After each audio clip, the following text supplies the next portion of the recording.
сіздермен әдеттегідей әсем, және бүгін мен сіздерге пирамида, значит, сәукеле банбанеркесінің шаблонын жасалу туралы видео түсіремін.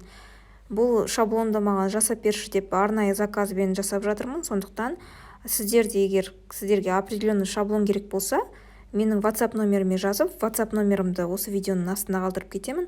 Сол жерден WhatsApp-қа жазсаңыздар, осында шаблон керек десеңіздер, мен сіздерге қалаған шаблондарыңызды жасап беремін. Ал бүгін маған сәукеле банбанеркесін жасауды тапсырыс берді. Алдымен бізге Pinterest программасы керек болады. Pinterest программасынан бізге шаблонның пустышкасын тауып алу керек болады. Поиск пустые шаблоны банбанерки. Не осылай жазсаңыз шығу керек. Міне уже дайын күйде бар. Не пирамиданы көріп тұрсыздар ғой, иә? Бірақ бізге дайын күй керек жоқ. Мұнда PNG форматына ауысқан түрі екен, бірақ мынандай емес, бізге желательно мынандай түрі керек. Не осыны өзімізге мына 3 кнопканы бассаңыздар, 3 точканы, сонда скачать изображение деп басамыз. Өзімізге сақтадық. Енді бізге басқа элементтерін сақтап алу керек болады. Мысалы, бізге орнамент керек болады, иә? Казахский орнамент деп немесе орнамент деп жазсаңыздар, бар. Қалағаныңызды бассаңыздар болады. Pinterest программасының бір артықшылығы, бәрі тегін. Любой шаблон, любой сурет, любой рисунокты ала аласыздар. Мен мысалы осындай іздейін, осындай подобныйларды мысалы осыны алайын. Сохранить деп басамын, скачать изображение. Сосын бізге рамка керек болады. Надпись жазғанға бәрін алдын ала дайындап алыңыздар. Қайта-қайта кіріп шыққанша бәрін бірінші жазып алып, для надписи деп.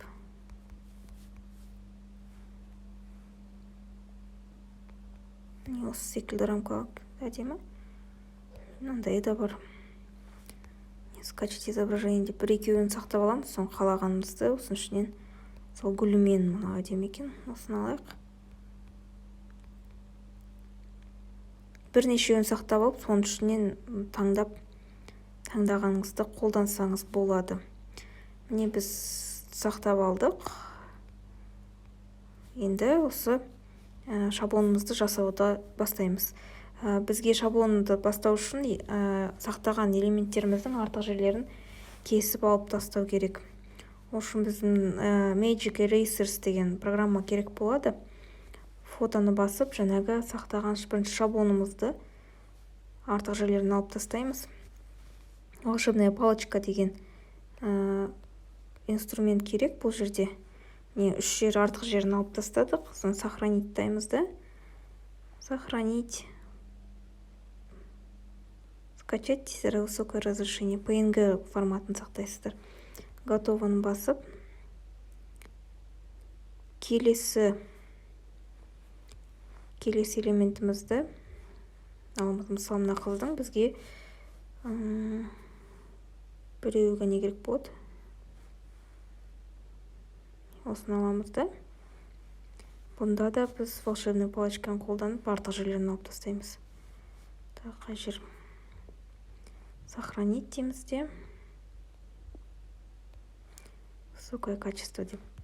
Қызды алып алдық. Енді бізге орнамент алу керек. Орнаментті деп етеміз, готово деп волшебный палочкамен бүйтіп артық жерлерін бәрін өйстіп кесіп алып тастаймыз. Карточканы бассаңыз әдемі шығады.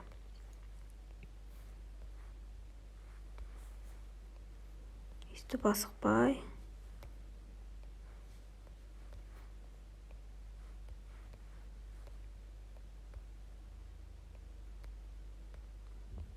Мен басқа видеоларымды да қарап кетіңіздер, онда басқа да шаблондарды жасау және видео пригласительін жасау,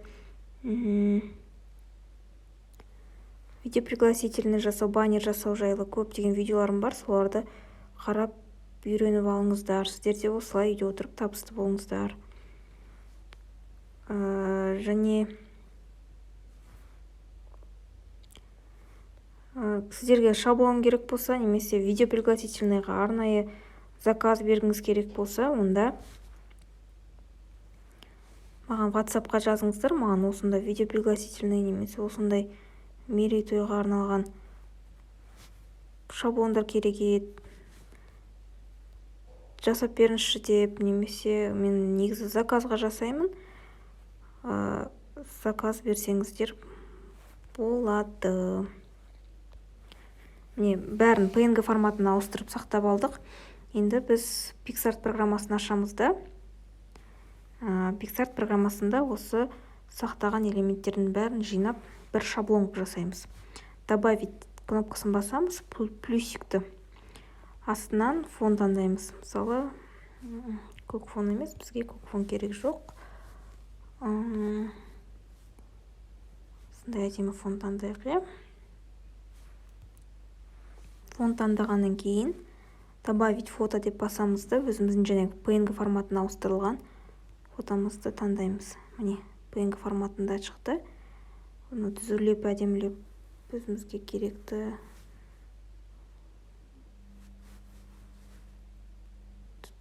үлкендікте, размерде алып аламыз. Дәлдеп алып аламыз да. Готованы басып, соны инструментіға кірсек, обрезать деп, екі шеттерін кесіп алып тастау керек.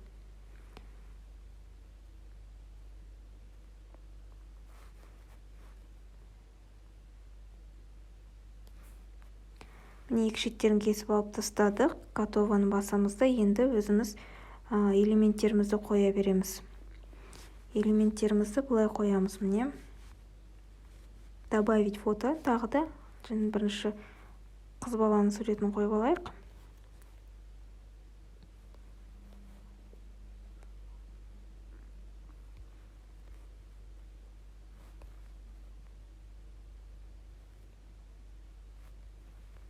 Мінекей, енді осыны копировать деп, ортаңғы жағына тоже қоямыз.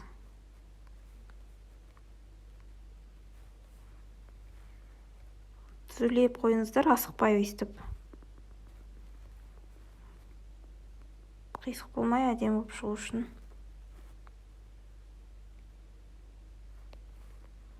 Өйстіп қойып алдық. Енді басына орнаменттарымызды бәр жеріне, төрт жағына әдемілеп қоямыз. Бұны да мына жерден дәлдегенде астыңғы жағынан қараңыздар. Астыңғы жағынан қарасаңыздар, ол тура шығады. Осылай шығарайық.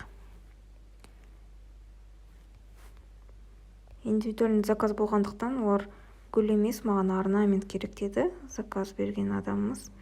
Сондықтан осылай орнаментпен қоямыз.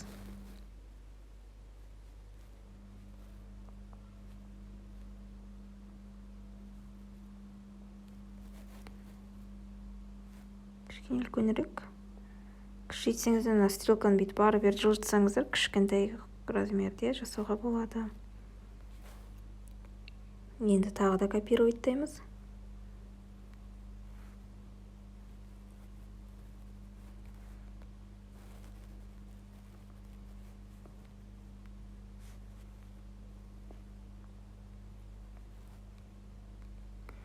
Міне, готово деп басамыз да, сосын текст жазатын жерімізді. Қайда текст жазамыз, соны қоямыз.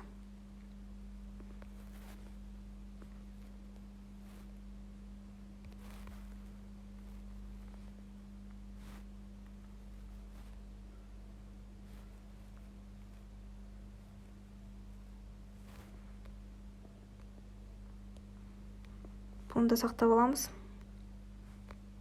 Копировайттап аламыз, сосын осылай қоя саламыз.